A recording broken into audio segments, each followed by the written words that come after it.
Dice, ¿qué hace?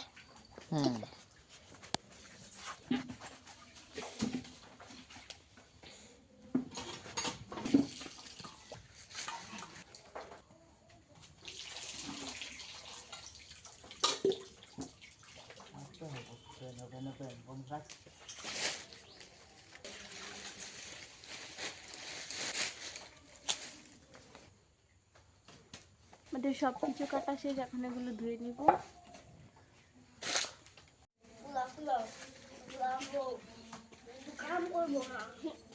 টমেটোগুলো ধুয়ে নিয়েছি, এখন এগুলোকে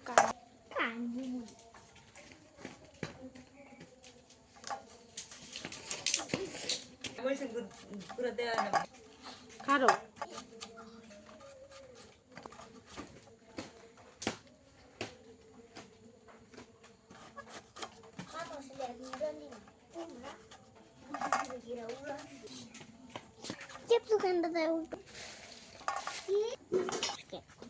মাছগুলো ভালো করে ধুয়ে নিয়েছি, এখন এগুলো হলুদ তেল দিয়ে মেখে তারপর ভাজা বসাবো।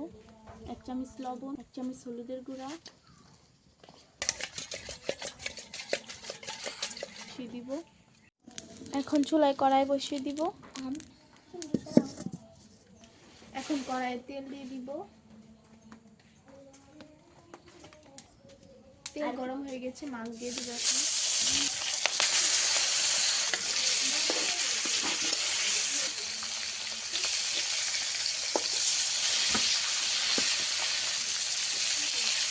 নিয়ে ফেলবো, হালকা করে ভেজেছি, বেশি ভাজলে মজা লাগে না। এখন চুলা আরেকটা কড়াই বসিয়ে দিব, তেল দিয়ে দিব। দিয়ে দিব পেঁয়াজ কুচি,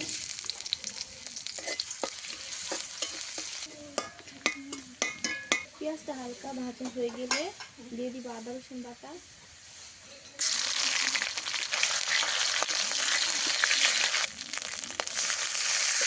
তারপর দিয়ে দিব 1.5 চামচ লবণ, 1.5 চামচ হলুদের গুঁড়া, 1.5 চামচ মরিচের গুঁড়া, 1 চামচ ধনিয়ার গুঁড়া দিয়ে ভালো করে নেড়ে করে মিক্স করে নিব।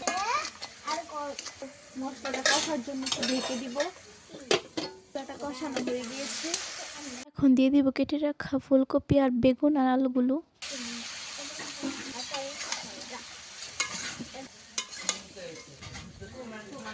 এখন এটাকে ঢেকে দিব কিছুক্ষণ, এখন পর ঢাকনাটা খুলে দিয়ে দিব।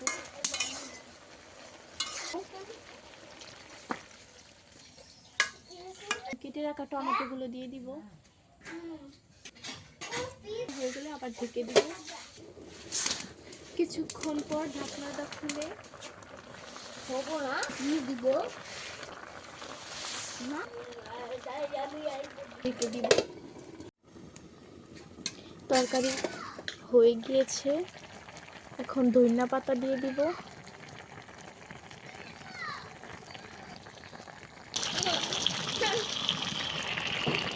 তরকারি হয়ে গিয়েছে, এখন নামিয়ে ফেলবো।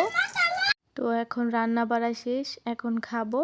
তো আজকের ভিডিও এই পর্যন্তই। সবাই ভালো থাকবেন, সুস্থ থাকবেন, আমার ভিডিওগুলো সবসময় দেখবেন, আমার চ্যানেলটা অবশ্যই সাবস্ক্রাইব করে দিবেন। তো আজকের ভিডিও এই পর্যন্তই।